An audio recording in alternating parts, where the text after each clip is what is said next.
name of the Father, and of the Son, and of the Holy Spirit. Amen. My adorable Jesus, may our feet journey together. May our hands gather in unity. May our hearts beat in unison. May our souls be in harmony. May our thoughts be as one. May our ears listen to the silence together. May our glances profoundly penetrate each other. May our lips pray together to gain mercy from the Eternal Father. Amen. And so the church fathers for 2,000 years talked about two things more than any other: Mary and the Eucharist. Now, out of 40,000 Christian denominations, Methodist, Lutheran, Pentecostal, all of them, how many of them have Mary and the Eucharist? One.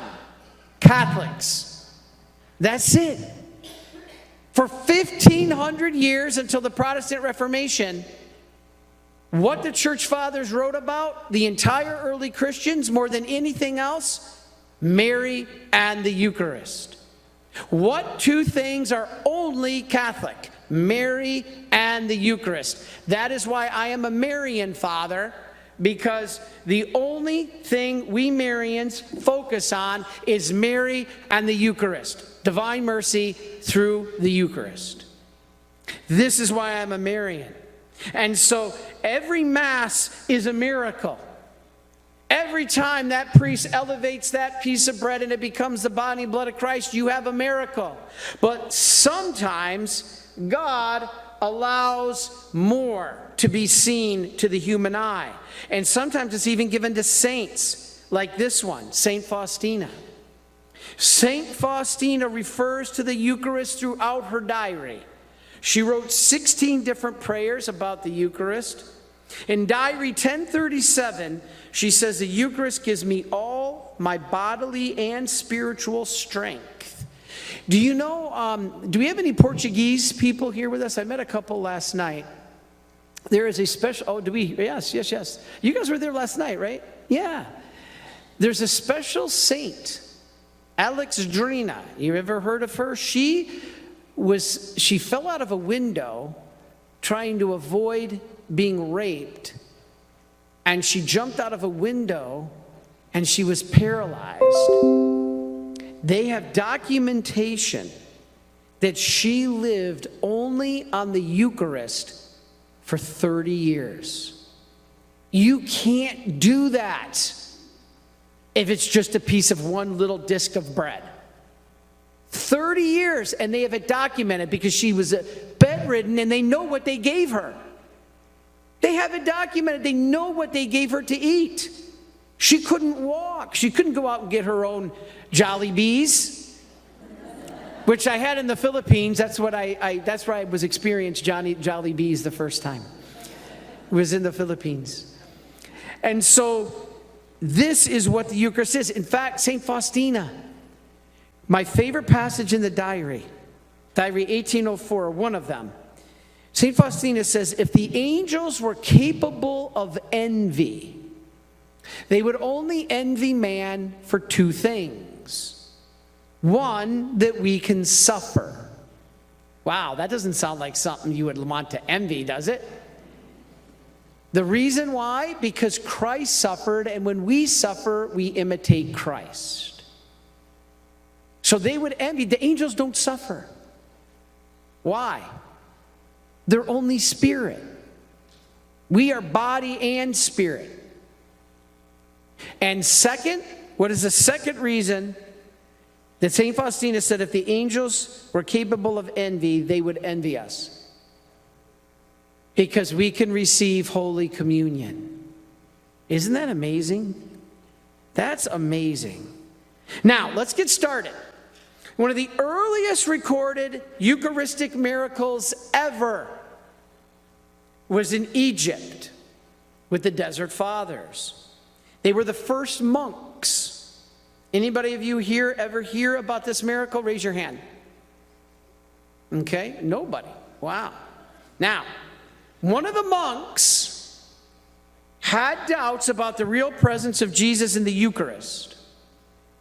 Notice that all the church, since the Last Supper, believed in the real presence of the Eucharist, and now only 30% of Catholics do.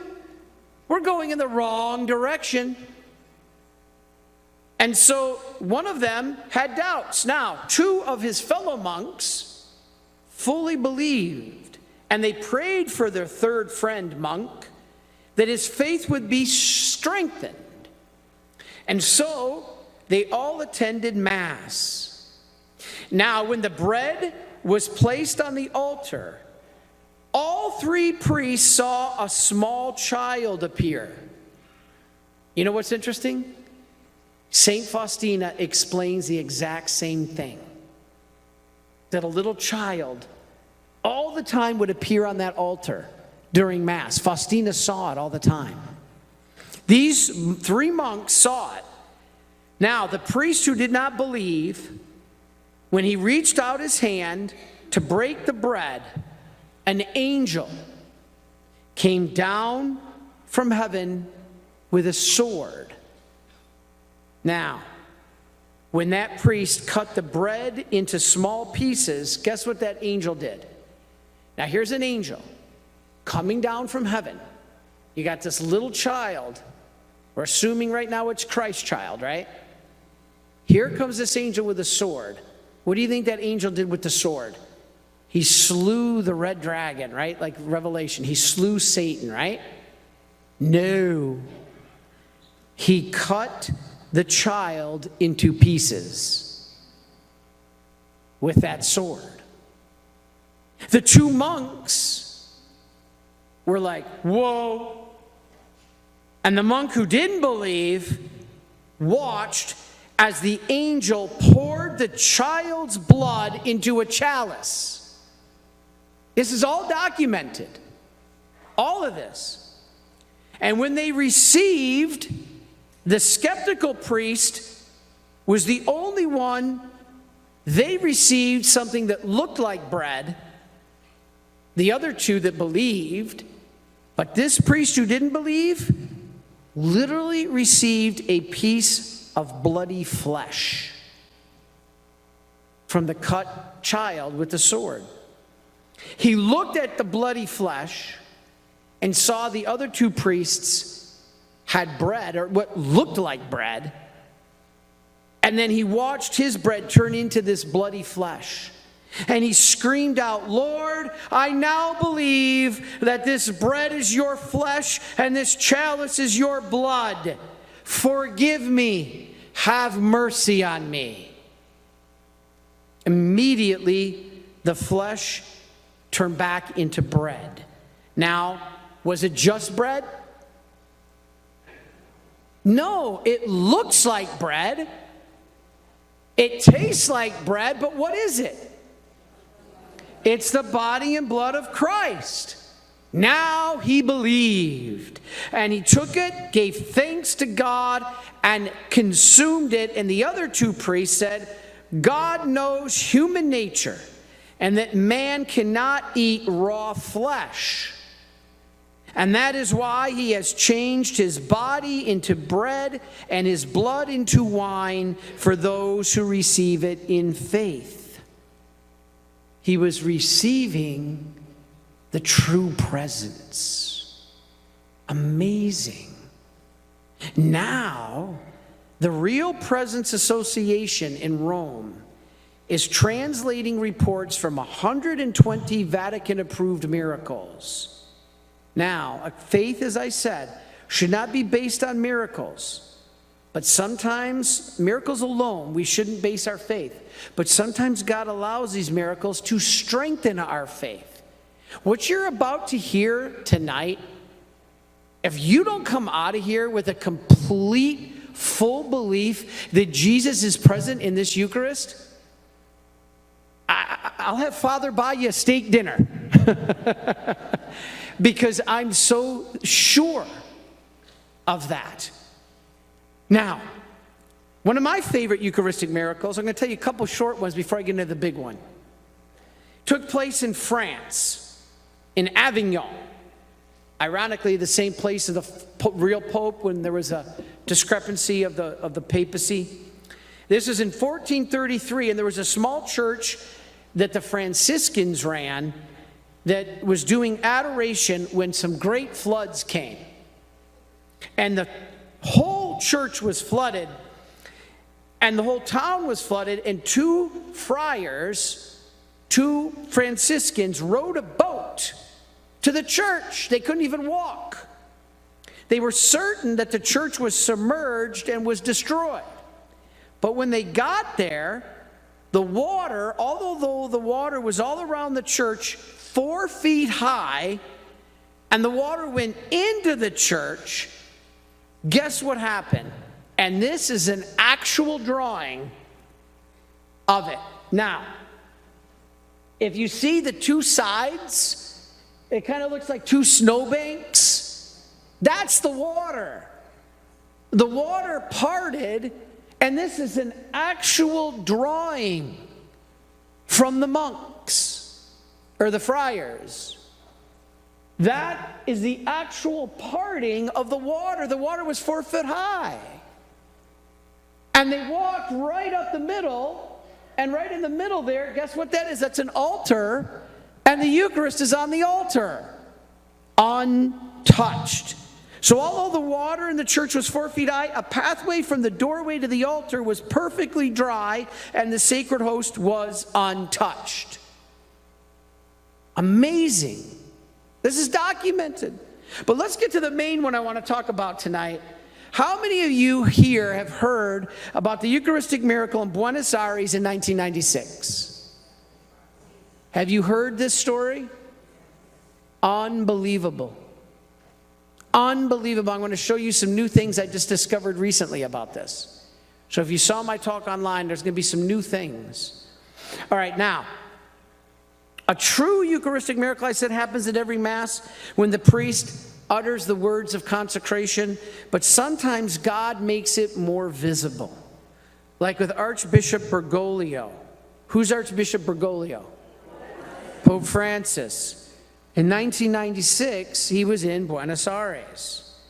Now, at a local church there, the priest was told that a consecrated host had been desecrated and was on a candle holder in the back of the church.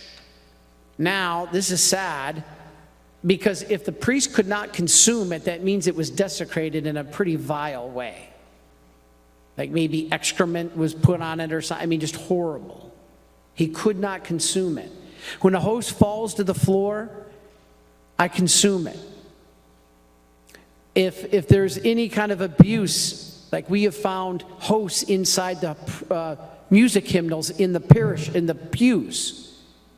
We have found consecrated hosts inside our prayer hymnals, in our pews. You know, Satanists, you know this? Before you can become a high wizard in the satanic church, they put you to a test. Isn't this unbelievable? 30% of Catholics believe God is present in the Eucharist. You know how many Satanists believe that God is present in the Eucharist? 100%. So before you can become a high wizard, they will take 100 hosts and put them on a table. 99 are unconsecrated. 1 is consecrated.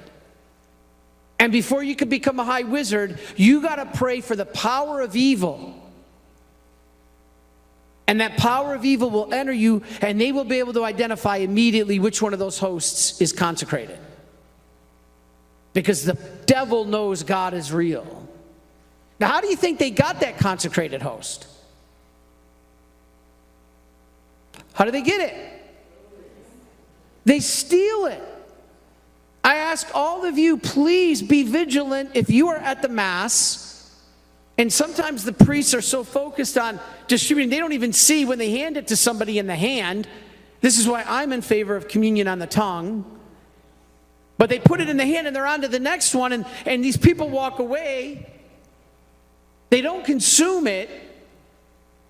And sometimes they walk out with it. This is how they get it. Not me. I watch every single person, if they want to receive in the hand, that they consume it. Not long ago, I was at the shrine just like this, and I'm distributing Holy Communion, and a woman comes up. She puts her hands out, and her eyes rolled back in her head.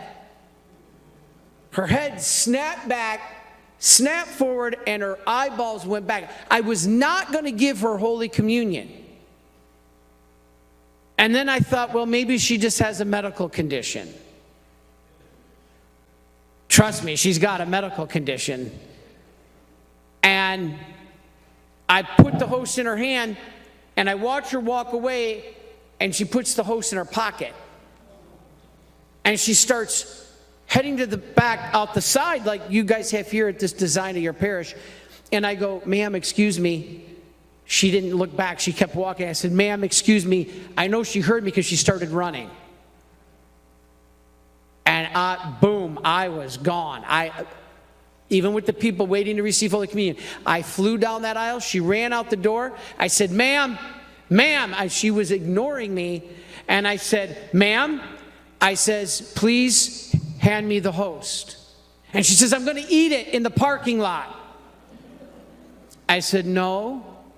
She says, yes, I'm going to eat it outside. I says, no, ma'am. And so I said, you're going to please hand me back the host. And she looked at me with these crazy eyes. She quick grabbed it and she quick ate it. I hope that God gave her some grace through that Eucharist.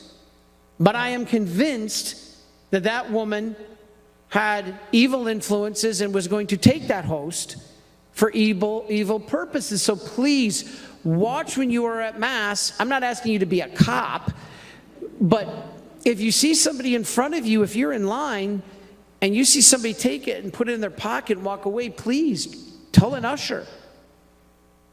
And so this is basically what we have to be aware of that's happening. So anyway, they were unable, this priest was unable to consume the host. This is back, now let's go back to the story here in Argentina. So what is the proper way to dispose of a Eucharist that you cannot consume? You dissolve it in water. So he put it into a glass of water and put it in the tabernacle. So just like this, praise be to God, that's the proper place for a tabernacle, not in some broom closet. So he put the glass of water in the tabernacle with the host in it to dissolve. Now, what happened? When they opened the tabernacle 8 days later, expecting that host to be dissolved, the host not only did not dissolve, it was transformed. It was now a piece of bloody tissue, much larger than the original host. And it was decided that they were going to keep the host in the tabernacle. They didn't want to publicize it. They didn't want to draw a bunch of attention. They didn't want to say where it came from. So I know this was real because they did not want to broadcast it. They weren't like, hey, let's create a miracle and call in the news media. So after, guess what? 3 years. 3 years. This bloody piece of tissue had not decomposed.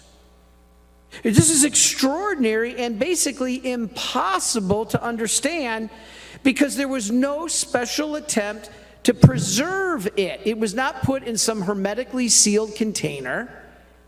The tabernacle was not air sealed or airtight. They didn't freeze it. It was sitting there. And it didn't decompose.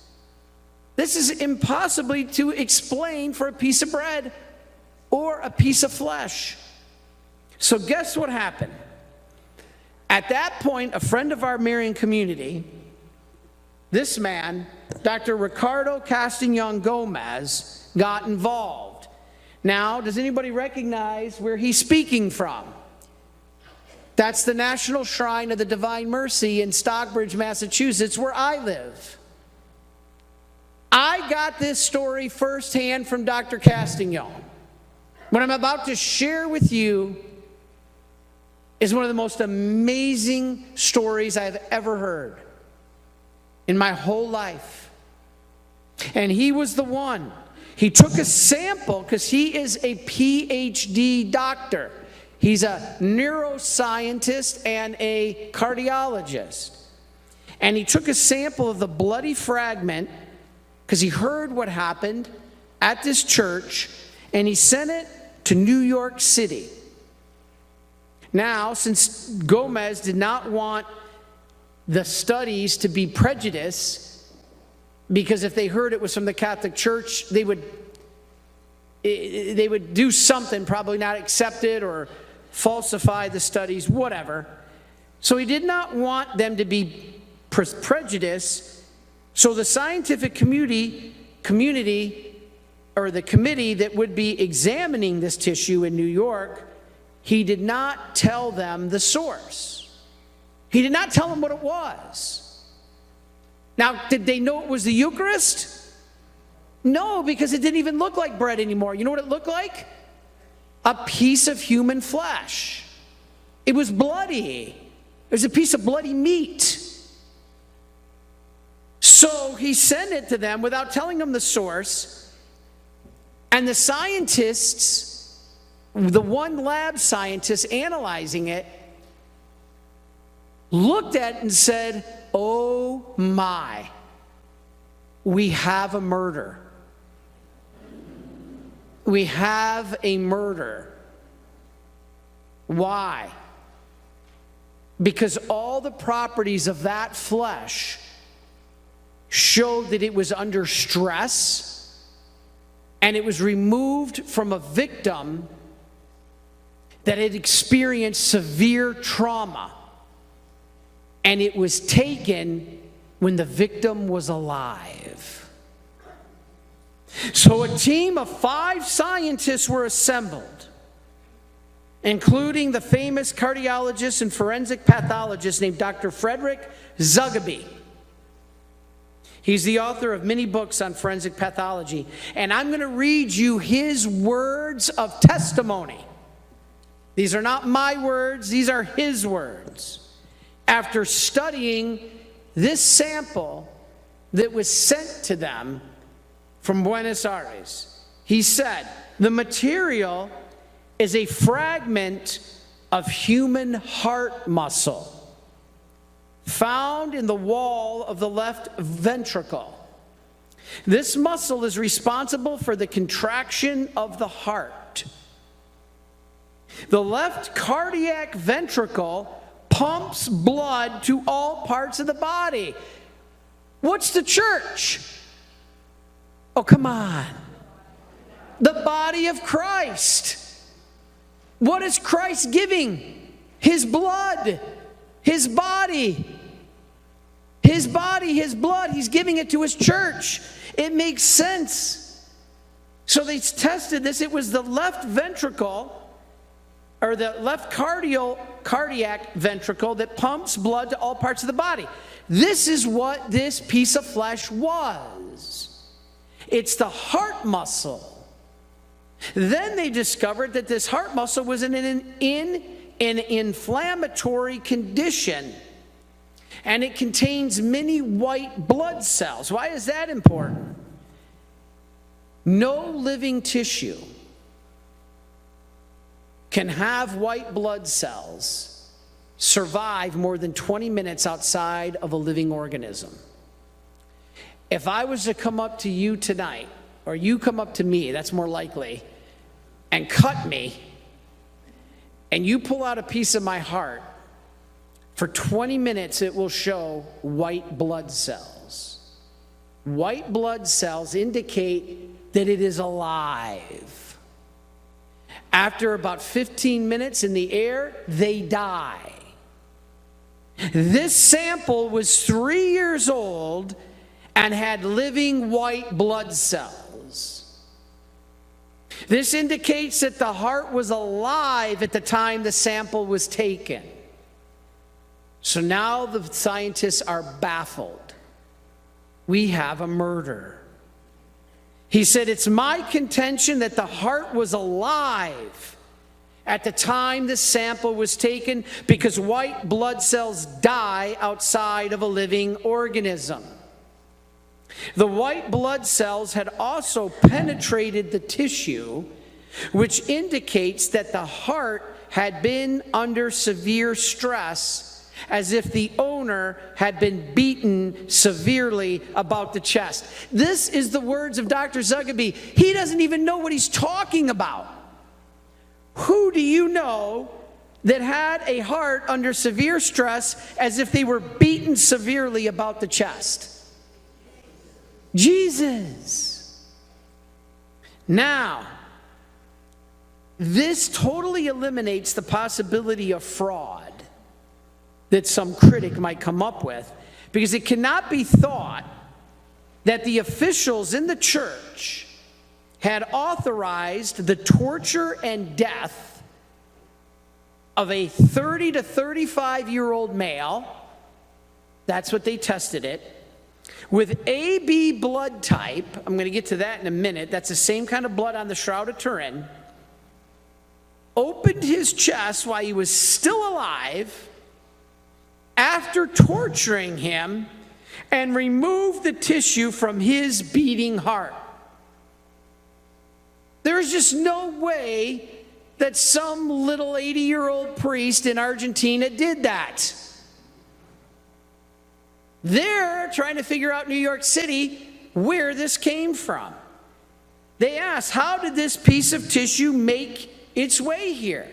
Well, Dr. Castagnon knew, but he asked the question, how did that piece of tissue get into the tabernacle? Well, solid medical evaluation showed that the sample had not decomposed at all and could also not be received from a dead person, like a cadaver. Because the properties of a dead person versus the properties of a live person, if you were to cut out a piece of their heart, are different. They knew from study that this was not a cadaver. Not that somebody went into the morgue and cut a piece of heart out. Now, Dr. Castagnon did something amazing. To me, when he told this story, it's beyond belief.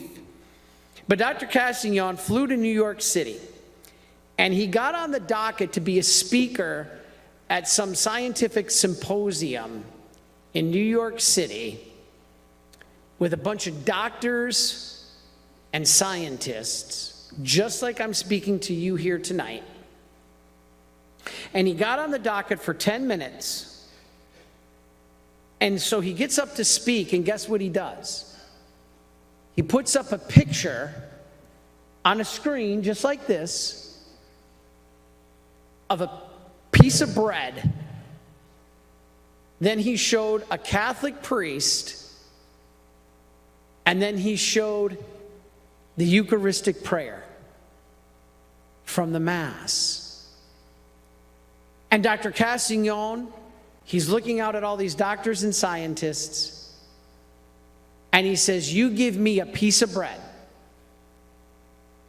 a Catholic priest, and this Eucharistic prayer, and I will give you human heart tissue. All of the people, in the scientists and the doctors in the crowd, you could hear this rumble. So one guy stands up, he says, is this a joke? We don't got time for this nonsense.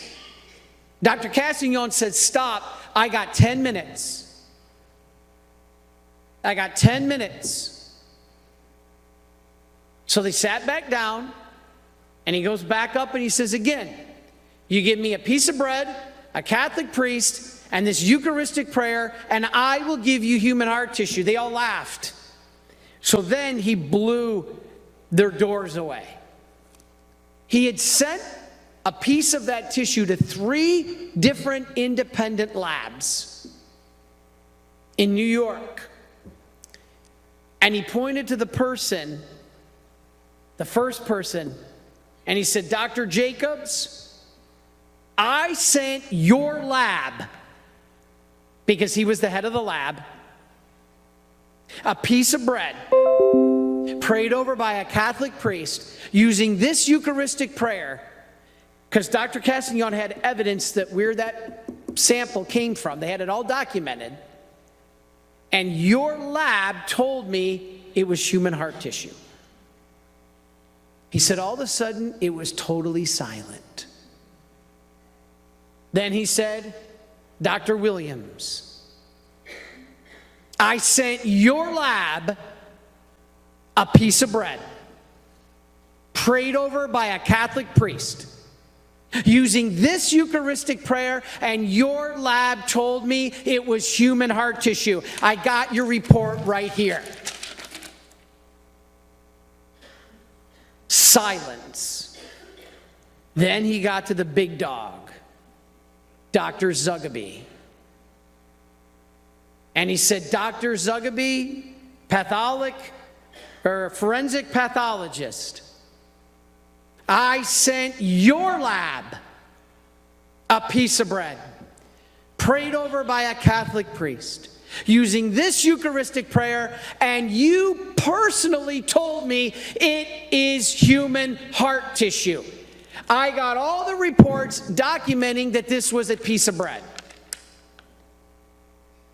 Dead silence. You could have heard a pin drop. So I asked Dr. Castagnon, why don't more scientists spread the message that this is real? When they saw the evidence that this piece of bread became human heart tissue, why do not more scientists call up the news media? Why don't more of them do it? And he says, you know why? Because then they'd have to become Catholic. I was like, wow. But it's true. It's true. Now, you know how we finished his talk? Dr. Castagnon said, I want to share with you some common scientific findings about all Catholic Eucharistic miracles. Most of those people have never heard of a Catholic Eucharistic miracle, like you're about to hear right now. He said the blood has hemoglobin and DNA of human origin. All Eucharistic blood bleeding hosts have hemoglobin and DNA of human origin.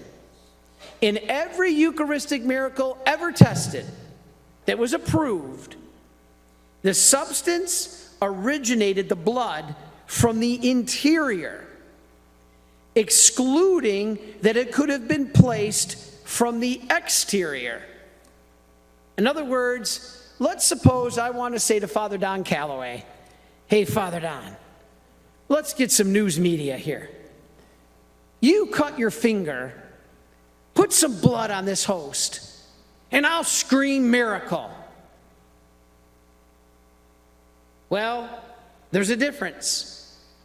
They know in science, when blood comes from the exterior, it has different properties than the blood of your interior. It's oxidized when it hits the air.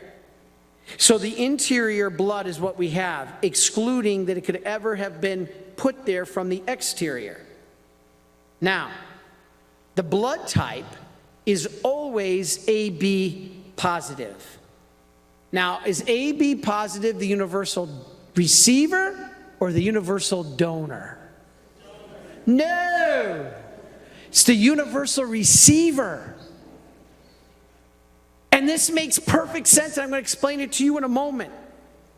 This is similar to all the other studies done, like you see on your screen.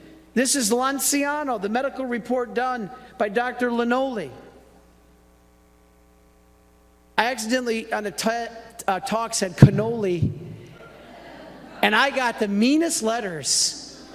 I was like, it was an honest mistake. And so, similar to the hosts at Lanciano on the shroud, all the blood is AB positive.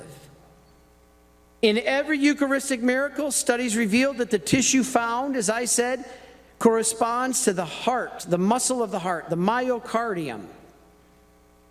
The very fact that the outer part of the blood coagulated, dried for years, while the inner part of the blood is fresh and continues to effuse fresh blood, is unexplainable. Why? Because this blood has been separated from a living being for centuries, but it continues to bleed fresh blood. How? The only way it can effuse fresh blood is if it's attached to a living being. These blood samples have been in glass containers for centuries, and they still continue to bleed fresh blood. How is this possible? Now, furthermore, the blood contains proteins that indicate there was elevated metabolism from the person the blood came from, like it was during trauma. Look at this report. That's an actual photo of a Eucharistic miracle. Can you see the bloody hosts? This was a Eucharistic miracle on Christmas Day 2013, so they are still happening, confirmed in Poland by Bishop, I have no idea how to pronounce that name, and by the Vatican. It said, the final medical statement by the Department of Forensic Medicine found that, quote, in the histopathological image, the fragments of the host were found containing the fragmented parts of the cross-striated muscle. It is most similar to the heart muscle. Tests also determined the tissue to be of human origin and found that it bore signs of distress. They're all the same. Every approved miracle. This is amazing. Now, here's one of the most amazing. You all remember your biology class? Now, how many chromosomes do you have to determine your sex? How many? 2. And that's not by coincidence. Now, who or what chromosome is supplied by the mother? The X. No matter what. Mom always supplies the X chromosome. Now, what does the dad supply? If you have a world of boys. If the dad supplies an X, you have an X from the mom, an X from the dad, and you have 2 X's, you have a girl. Now, if the dad supplies a Y, you have an X from the mom and a Y from the dad, and you have a boy. Sorry, there's only 2. There is no more. You are either an XX or an XY, even when one is not dominant and the other one is, and there's all kinds of medical. You still, even in people who don't have perfect chromosomes, there is a dominant one to show they are male or female, even if their exterior genitalia isn't. Even if they are born without exterior genitalia, their chromosomes will tell you if they are male or female. So, in every blood sample taken in a Eucharistic miracle, every one, guess what? In a female, you have an XX. Mom supplies the X, dad supplies the X, you have a female. It's a girl. In the other case, you have mom supply the X, dad supplies the Y, you have an XY, you have a boy. In every case of the Eucharistic miracles accepted by the church, there is no Y chromosome. There is only the X chromosome. What does that mean? There's no earthly father. This has never been seen before. In every blood sample of the Eucharistic miracles, there is only an X chromosome. There either has to be an XX or an XY. Jesus was a man. There should have been an X and a Y if he had an earthly father. His samples of these blood tests show, or these blood miracles on the bleeding host, show there's no Y chromosomes, which means there was no earthly father. Who was Jesus? He had no earthly father. This is amazing. This is incredible. This is a Eucharistic miracle. Even St. Faustina talks about this. Now, what I want to do right here, let's take a quick break, because when we come back, I'm going to show you an incredible video that you did not see when I did these talks before, because I just found it recently. I'm going to show you the most amazing video of a new Eucharistic miracle that just happened. So let's take a 5-minute break, stretch, get up, but don't leave. Come back, because we want to see this video. Okay, everybody, let's try to come back.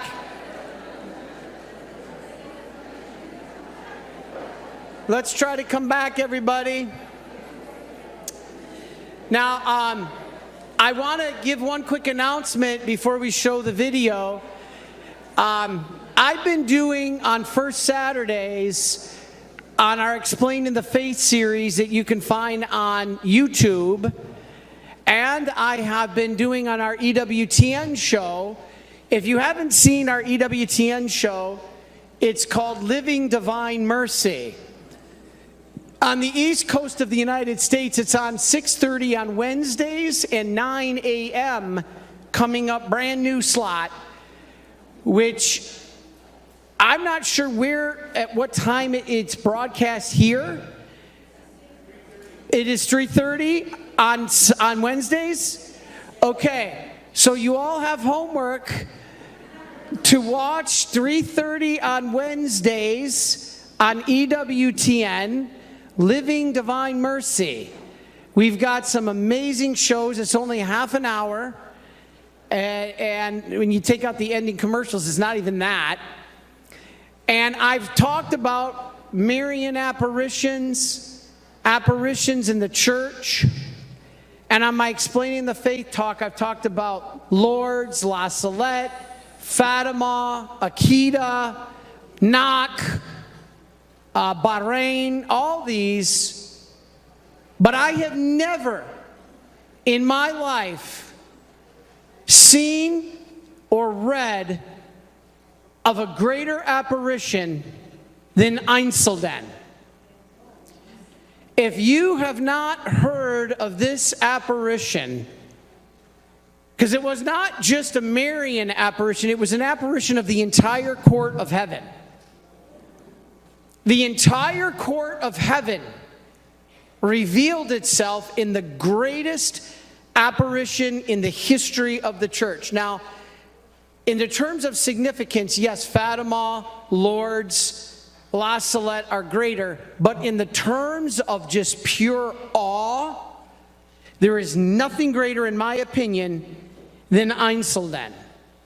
It's in Switzerland, and we are going to be leading, I don't do pilgrimages very much, but on April 9th of next year to the 20th, with Deacon Harold Sivers, I will be leading a pilgrimage to Vienna, to Munich, the nations of Austria, and then Germany, Bavaria, and then into Switzerland. And when I gave that report of the actual example of what happened at Einsiedeln, I literally couldn't fight back the tears. When you read what happened there, how the entire heavenly court came down into this little chapel, St. Peter, St. Paul, the 12 apostles, St. Augustine, St. John Chrysostom, and then followed by the Blessed Mother, and then in all his splendor, the King of Peace himself, Jesus Christ, came down and celebrated Mass. in this little chapel that we're going to. If you'd like to join us, we are going on April 9th, 2 days after Divine Mercy Sunday. And if you'd like more information, you can call. I'm going through Select International Tours. You can contact them, or you can contact my assistant Peter at the National Shrine of the Divine Mercy. He has a super easy email. It's just Peter James, so one word, Peter James at MARIAN.org, MARIAN.org. If you would like to join us on this pilgrimage, because I said when I gave that talk, before I die, I have got to go there. So praise be to God, I'm going there. And we'd like you to join us. Again, April 9th for 12 days to all those beautiful locations. I've never looked forward to anything before like this. And we'd love to meet you, have dinner with you, have you join us. We'd love you to be part of it. And if you want information, I have the flyer. You can come see me at the table. I'm going to sign books. So if you can get a book before you leave, I'll sign it for you. But if you want to come and get the information, you could take a picture of this on your phone, and then you could have the email and the phone number, okay? But please, we'd love you to join us. Speaking of books, I have my books here and DVD, and we'll talk about that at the end. All right, now, what do I want to talk about here is something amazing. All right, y'all know that traditional prayer, Jesus, make my heart like unto thine. Y'all heard that? Well, let me tell you, it's literally true. Why? When we say at Mass, what's called right before the Eucharistic prayer, the preface. The preface is, I say to you, the Lord be with you. Lift up your hearts. Let us give thanks to the Lord our God. Okay, notice what I said. Lift up your hearts. Guess what, everybody? God is asking you to lift up your heart because He's getting ready to give you a heart transplant. You give Him your stony, hardened heart. So when you come to Mass, when I say lift up your hearts, you tear your heart out, offer up on that paten. When that priest lifts up the paten, put your hardened, stony heart on that paten, offer it back up to God, and He's going to give you a heart transplant. How? In the Eucharist, because what did we just say the Eucharist was literally? Heart tissue. Whose heart? Jesus.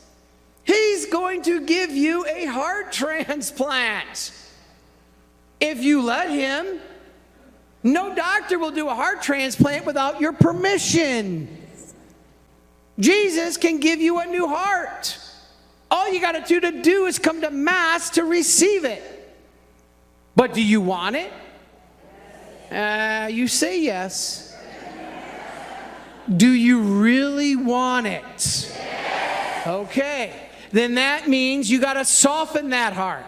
That means you got to put love of your brother ahead of yourself. That means you got to put love of God as the number one thing in your life. Then you will have a new heart. This is amazing. Now, I'm going to show you a video that I did not have when I first did this talk on YouTube, because it just happened in Guadalajara, Mexico in July of last year. And this is the actual video of what happened. Testing. Let's watch where this happened. So what you're seeing here is that the host is beating like a heart. Se ve como tiene el movimiento de sístole y diástole y tiene latidos del corazón al ritmo perfecto de un ser humano. So it has the beating of a heart perfectly like a human heart.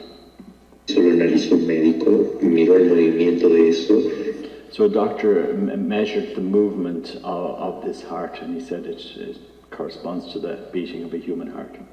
Que es un corazón perfecto con el movimiento exacto. Esto acaba de suceder y además en esa misa una señora que se convirtió muy fuerte comulgó y le latió la hostia dentro de la boca. And a lady who had converted, had a strong conversion, she made communion and the host started to beat in her mouth. Eso sucedió y ella se sorprendió muchísimo y después sucedió esto como algo objetivo que muestra que efectivamente esto es así porque le pasó a ella en su boca y pasó afuera también. So it happened to that lady in her mouth, and it's also happening outside that the host exposed in the Eucharist is beating.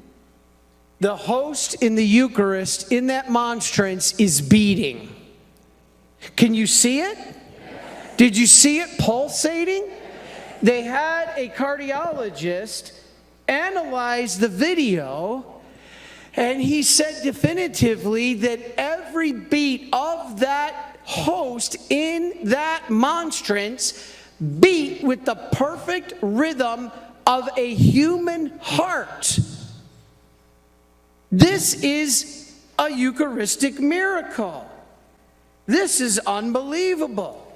And this is what we have. Now let's go back to the blood for a moment.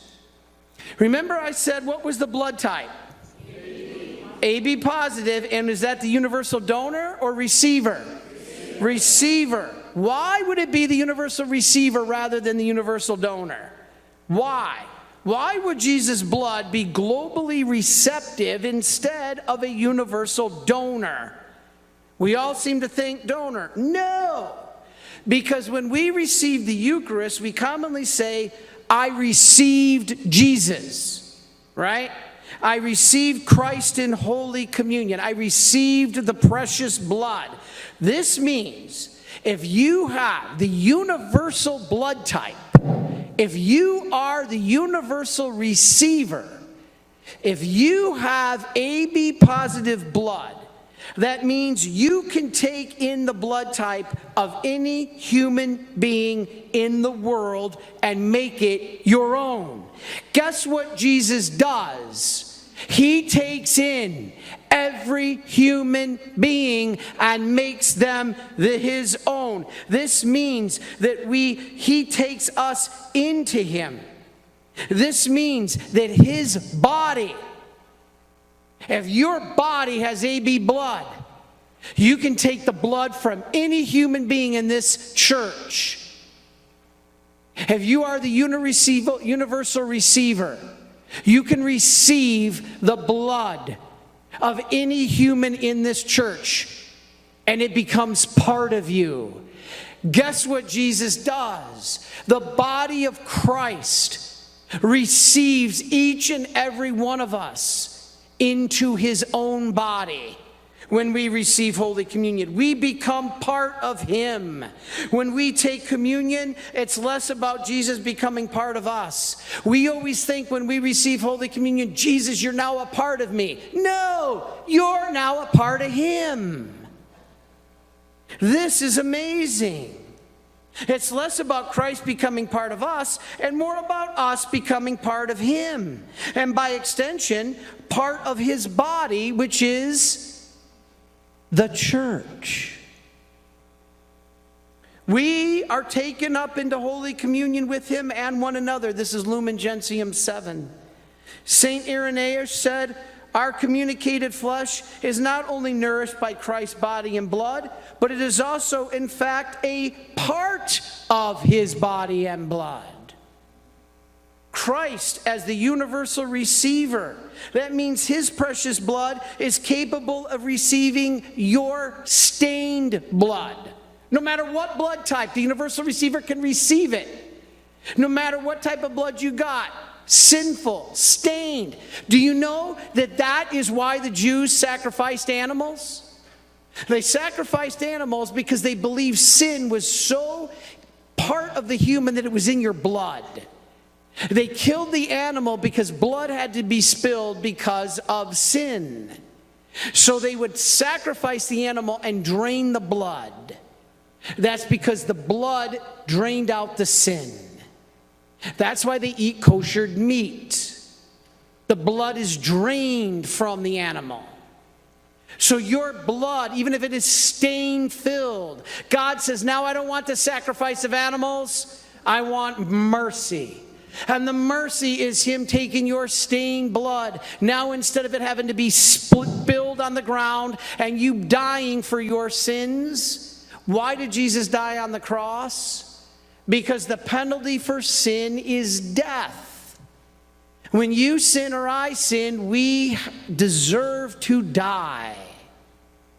But Jesus died in our place. He spilled the blood. So now you can become part of him. This is incredible. He took on the sins of the world so that no sinner is excluded from being taken up and being now part of his body. He is the universal receiver. Is that not amazing that every single Eucharistic miracle shows universal receiver AB positive? Whoa. And you know, this is incredible, because if we have this, we have to understand that here's the thing, everybody. If these were hoaxes, how far back do these Eucharistic miracles go? Are they just in the last 100 years? They go back centuries. I just showed you Lanciano. That was 750 years ago. Now here's the point, everybody. That blood was taken from the host 750 years ago. How did they know 750 years ago that every time they faked a Eucharistic miracle, they had to get the same blood type? You know why that's impossible? They didn't even discover blood types to the 20th century. There was no understanding of blood types before the 20th century. None. Before the 20th century, blood was blood. So if there was a false, fake Eucharistic miracle back in Avignon, France in 1433, or Lanciano 700 years ago, how did they all get AB positive blood? What a coincidence, right? No, because it's real. It cannot be false, or there would have been one of those would have had a different blood type. If that blood came from an animal or some human putting their own blood on that host, eventually you would have had a different blood.